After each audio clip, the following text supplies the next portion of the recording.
Mau tahu cara main caturnya Jokowi? Oke, kita lihat bagaimana Jokowi memainkan bidak-bidaknya. Tujuannya kali ini adalah menjadikan ekonomi Indonesia meroket dengan membangun super holding BUMN. Bidak-bidak Jokowi adalah para menterinya. Dan menarik melihat bagaimana Jokowi menempatkan para menterinya untuk mencapai tujuan. Menteri pertama yang dipasangnya adalah Mahfud MD, Menko Polhukam. Tugas Mahfud yang paling penting kali ini adalah menyusun undang-undang Omnibus Law. Omnibus Law ini adalah produk undang-undang yang nantinya akan menyeragamkan undang-undang investasi yang selama ini bertentangan. Sebagai contoh, misalnya, di daerah A peraturan investasinya X, sedangkan di pusat peraturan investasinya Y, jadinya bertentangan. Nah, ini menyulitkan investor asing masuk ke Indonesia. Omnibus Law akan membuat peraturan yang mengikat dan menjadi rujukan para investor untuk berinvestasi di daerah. Dan yang kedua adalah Kepala BKPM, Bahlil Lahadalia. Kalau dilihat secara keilmuan dalam bidang investasi, Bahlil jelas tidak ada apa-apanya dibandingkan Tom Lembong, Kepala BKPM sebelumnya. Tapi ternyata Tom Lembong tidak bisa menyelesaikan masalah selama ini, yaitu peraturan perizinan di daerah. Bahlil lah yang dirasa cocok, harus pakai gaya preman untuk mendobrak masalah di daerah, bukan model ningrat macam Tom Lembong punya. Yang ketiga, Mendagri Tito Karnavian. Tito punya urusan mengatur regulasi terutama perda-perda daerah.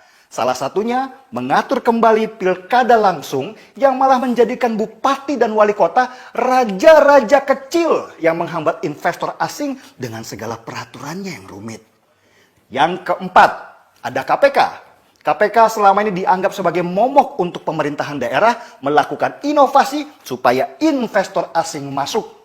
KPK baru nanti akan fokus membangun sistem pencegahan korupsi daripada hanya sibuk dengan OTT sebagai citra diri. Nah, sesudah masalah perizinan itu sudah dibangun panglima perangnya, Jokowi kemudian membangun kendaraan perangnya lewat konsep super holding BUMN. Super holding BUMN ini adalah perusahaan super yang nanti akan membawahi holding BUMN yang sudah ada.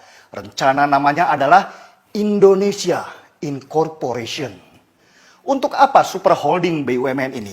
Fungsinya sama dengan perusahaan investasi negara, Temasek Singapura, dan Khazanah Malaysia.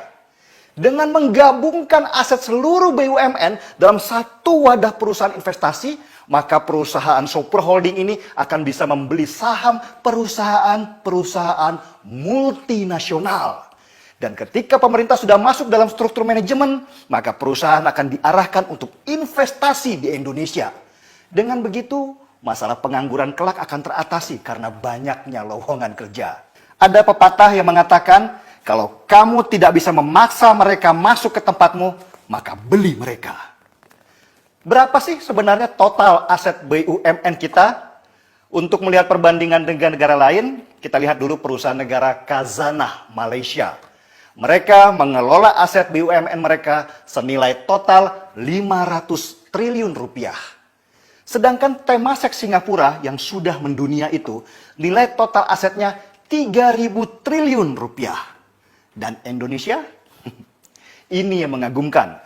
Jumlah total aset BUMN di Indonesia kalau digabungkan semua menjadi satu, nilainya lebih dari 8.000 triliun rupiah. Ini berarti kita jauh lebih besar dari Khazanah Malaysia dan Temasek Singapura. Tapi jangan bandingkan dengan Cina yang punya badan investasi negara bernama SASAC dengan nilai aset 338.000 triliun rupiah. Wow. Untuk itulah Jokowi menempatkan bidak terakhirnya bernama Erick Thohir untuk menjalankan kendaraan perang itu. Erick Thohir dalam skala menengah adalah pemain investasi level internasional yang sudah diakui. Nilai kekayaan dia saja 20 triliun rupiah yang membuat jiwa miskin kita bergetar dengan hebatnya. Dengan semua bidak-bidak yang sudah dipasang Jokowi untuk tujuan menjadikan Indonesia sebagai raksasa Asia di bidang ekonomi, tidak berlebihan kalau kita menyebutnya gila. Karena baru kali inilah kita mendapat seorang presiden yang merevolusi model ekonomi kita supaya bisa menjadi nomor satu di antara para kompetitornya. Terbanglah Garuda, bentangkan sayap-sayapmu seluas-luasnya. Negeri ini sedang bangkit dari tidur panjangnya. Markilah, mari kita ikutan gila. Saya seruput kopi dulu. Saya Debbie Sregar, kita di acara Timeline. Saya yakin jika kita sepakat dengan satu visi Indonesia maju, kita mampu melakukan lompatan kemajuan. Lompatan untuk mendahului kemajuan bangsa lain. Sebagai kepala negara yang merangkap kepala pemerintahan, sebagai presiden dalam sistem presidensial yang dimandatkan oleh konstitusi, saya mengajak kita semuanya untuk optimis dan kerja keras, dan sayalah yang memimpin lompatan kemajuan kita bersama.